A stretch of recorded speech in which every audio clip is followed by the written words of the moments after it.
Hi, I'm Wes Allen with DM Tales, and today I want to introduce my basic fantasy party, which I'm calling the Bearfoot Marauders, and describe a little bit about how they came together in game. Let's roll it.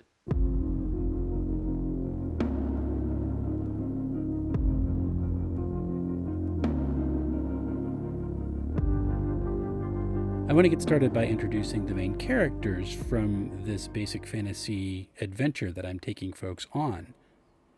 Really, the key character who starts it all off is a dwarf named Gibeon Starfall, who is a very earnest cleric. He's about late 20s according to human age, but for dwarves, he's 88 years old.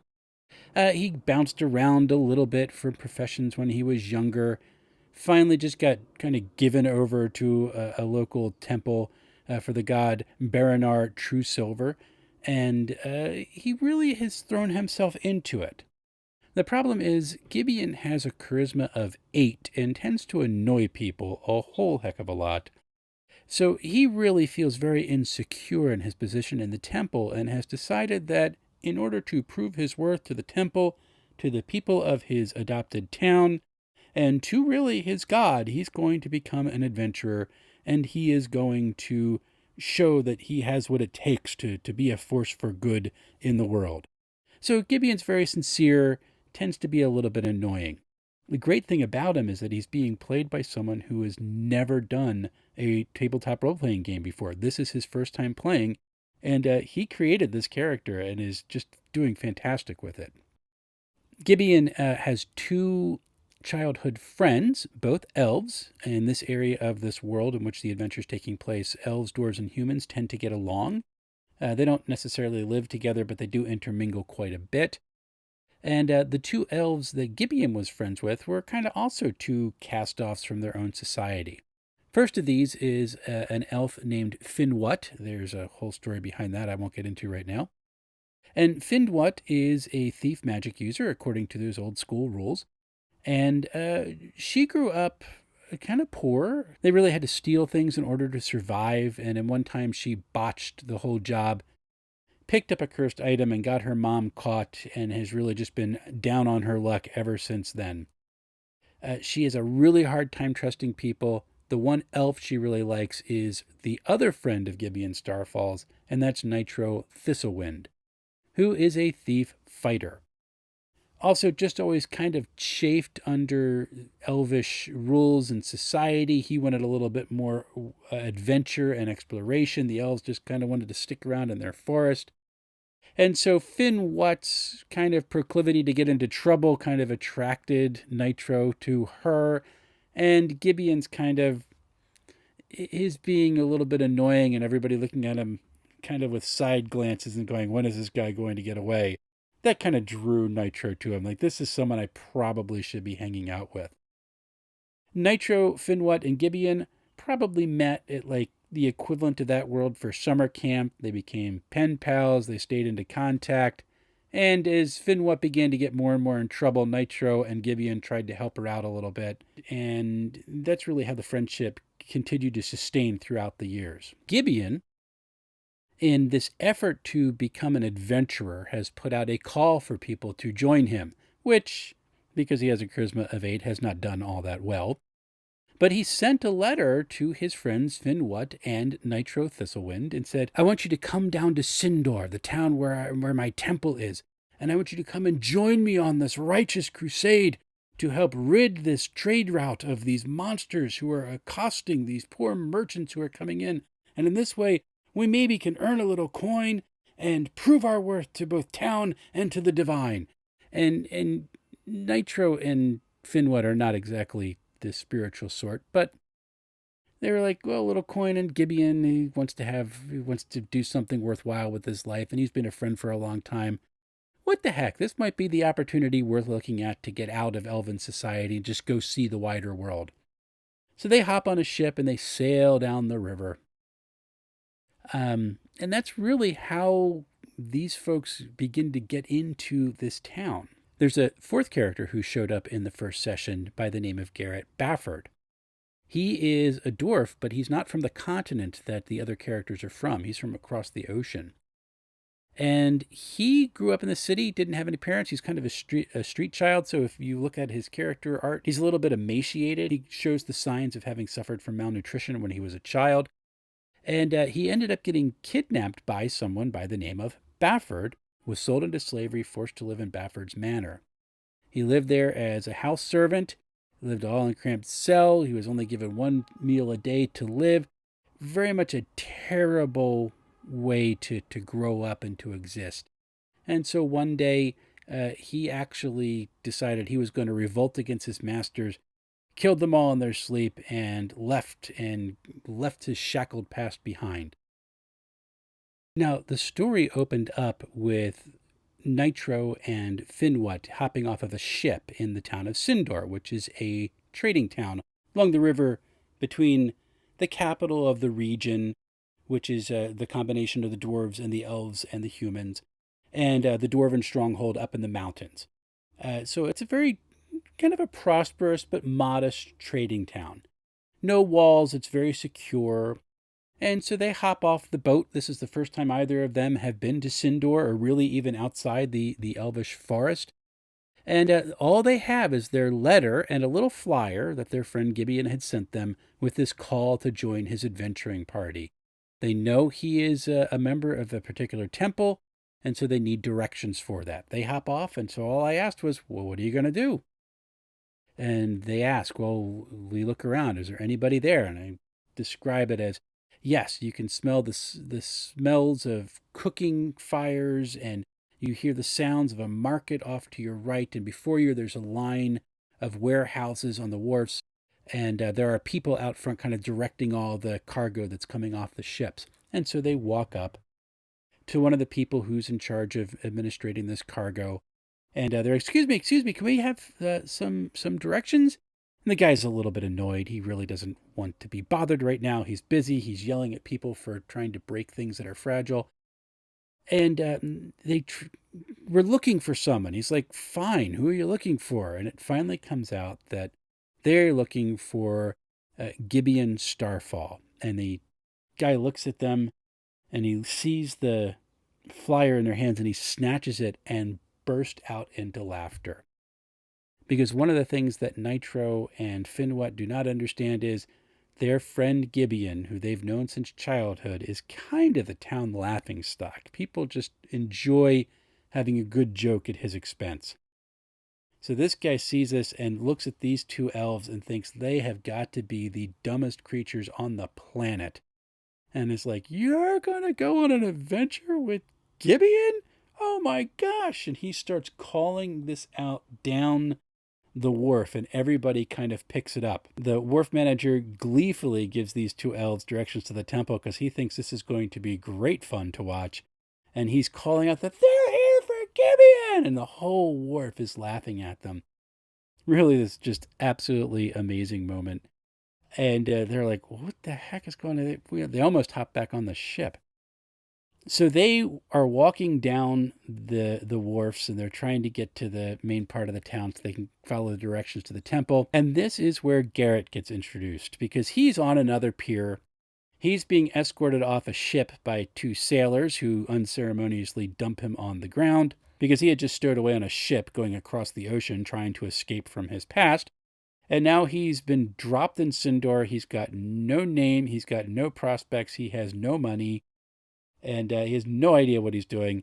But as he gets dumped off, he sees these two elves who are walking down the block. Everyone is just laughing at why they are here. They think this is absolutely hysterical, but one of them mentions something about, and I guess you guys are all going to go get rich.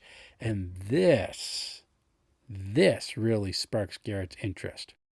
So I'm thinking as the GM, this is the moment where these characters are going to meet. Maybe Garrett's going to be like, yo, you going on an adventure?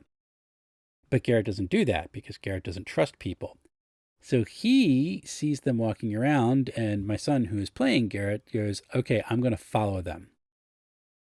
Well, in old school rules, you have the thieves skills, and one of those is move silently. So I said, all right, make a move silent roll. Let's see if you can actually follow them without being noticed. Well, he's a first level thief. He's not going to do that very well, and he doesn't roll anywhere near what he needs to roll. So I basically stuck him in front of a woman who gets really annoyed. Oi, what are you doing? You trying to be some kind of sneak thief going in there trying to dodge around people? Get out of the way! And is yelling at the top of her lungs, which of course, this makes Finwat and Nitro pay attention. They turn around and they can tell this guy was trying to follow us. Again, as the GM, I'm thinking, all right, this is where they're going to meet. We're going to finally have these characters meet and they'll talk. And Nitro, however, goes, I don't have time for this. I'm going to go meet Gibeon. And he just turns and walks off. Finwat, on the other hand, goes, all right, I need to find out what this guy's all about. So I am going to go try hiding and let him pass, and then I'll follow him. Okay, well, you're also a first level thief, so you go ahead and you roll your hide roll. And he rolls and he fails. So basically, we're looking there, and I go, all right, well, you try to find a shadow to creep into, but you didn't see a chicken, and you stepped on the chicken. And the chicken squawked, and you looked up, and you looked over, and there's this dwarf who is looking at you, and you're looking at this dwarf, and you see each other, and you know you were each trying to follow the other one. What are you guys going to do? For the third time, I'm thinking, all right, the characters are finally going to meet. But Garrett doesn't trust anyone, goes, I'm running away, and just takes off behind the wharf, which leaves Finwat sitting there going, I don't know what I'm doing now. And he turns around, he just runs off after his friend Nitro going, I don't know what that guy's deal was. Anyway, they make their way to the temple. They get stopped by the guard who's trying to figure out why these two elves are coming to meet a dwarven deity. And they let them know that we're here to meet Gibeon. And he holds up the flyer, and the guard, like everyone else in the town, just utterly breaks into laughter. It is again, amazing moment because they're going, what are we getting ourselves into here? Gibeon comes out, sees his two friends. Oh, he's so excited you came. This is going to be wonderful. We are going to make such a big difference. I'm like, great. What are you going to do? I'm thinking, well, let's go into the temple. We'll have a talk. You can sit in my chambers, and I can tell you what's on my mind. But the player who is playing Gibeon goes, well, what time of day is it? I went, I don't know, it's probably like 11 a.m. or something. He's, great, time for the bar. And we're going to go to the tavern. It's 11 a.m. somewhere, apparently, in this. That's the dwarven understanding in this world. So they head to the tavern, which in my preparation I had neglected to name. So we quickly came up with the name The Drunken Fish. But Garrett was still trying to find them and was walking down the street trying to see where they had gone because he really was interested in what they were doing. He sees the two elves coming back with another dwarf and goes, oh no, and ducks into the tavern, the Drunken Fish, to try to hide, knowing that that's where they were going. The three other characters end up in the tavern. They sit at the bar. The bartender, has them all buy a beer and is just utterly fascinated that these two elves would want to go on adventure with Gibeon Starfall. And as the bartender said, he's a bit of an acquired taste. I mean, he's a good sort, but he's an acquired taste. And so that's where they were talking. And they worked out what was going on. He let them know that there were some monsters who had shown up in the forest near some old ruins, and they were beginning to disrupt trade for the more poorer merchants who couldn't afford the dwarves' tolls to use the river to move their goods. And he thought this would be a wonderful righteous cause to free up the oppression that these people were feeling. We can clear out the monsters. The town will be impressed. I will prove my worth, that I really want to be a good part of this town. And that's just going to be wonderful. And again, Nitro and Finwat, they're going, well, we just want an adventure and some cash, so we're cool with that. That's great. But Gibeon doesn't hear it this way. He hears they're now going on this wonderful adventure. And so he is inspired at this moment to stand up and start talking to the entire crowd at the tavern at 11 a.m. on a weekday and appeal to their civic nature. And so he comes out and he's like, come, join us on this righteous crusade. In basic fantasy, there's an ability check or a skill check. It's really just a single number that you have to roll depending on your level. I'm still working at whether or not I want to do full-scale ability checks or not, but this is a good basic way of doing it. And in your first level, you have to roll a 17. I said, okay, well, you apply your charisma bonus to that, which is actually a negative. So he has a -1 on all the rolls. And you got to beat that, see what happens. So he rolls, and I think he rolled like an 8 -1. So it was like a 7. And he's just kind of sitting there and he makes his appeal and he's feeling all proud of himself. But charisma of 8, there's just crickets in the room. And finally, someone raises his hand and goes, well, I don't worship that god. And everybody kind of chuckles and they leave. And Gibeon is, as usual, crestfallen. He doesn't quite understand why he's never successful. But Garrett stands up and he's like, what the hell? I'm in. I'll join you up. And Gibeon is he's so impressed. He can't believe that his appeal actually worked.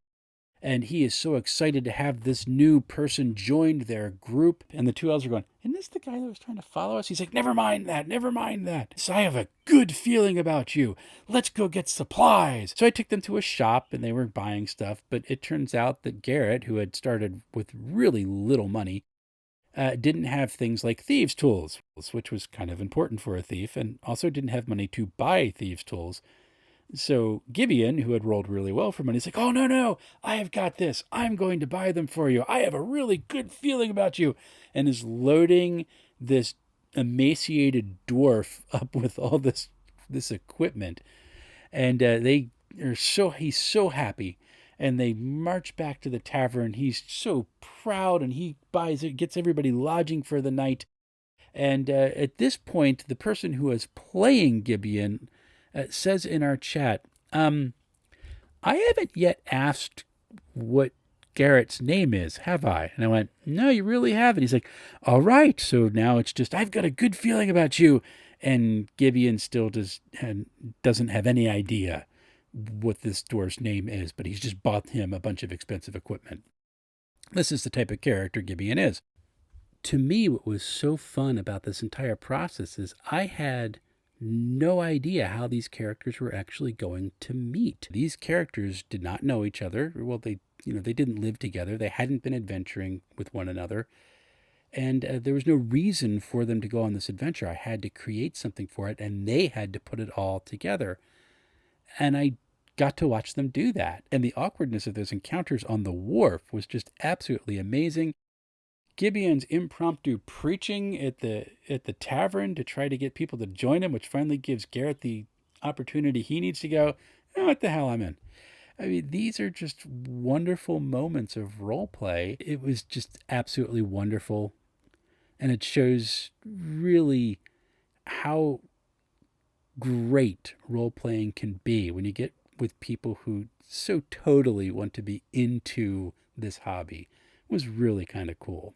I've been putting off getting back to the Monday Murder Hobos. Oh boy, have they been up to stuff. That's going to be some fun.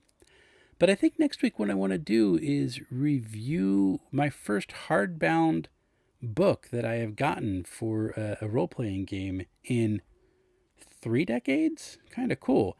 I picked up the Goodman Games reimagining and reconversion of the Isle of Dread, and it is a beautiful tome, and I think I'm going to spend some time reviewing that next week. Until then, happy playing, everyone.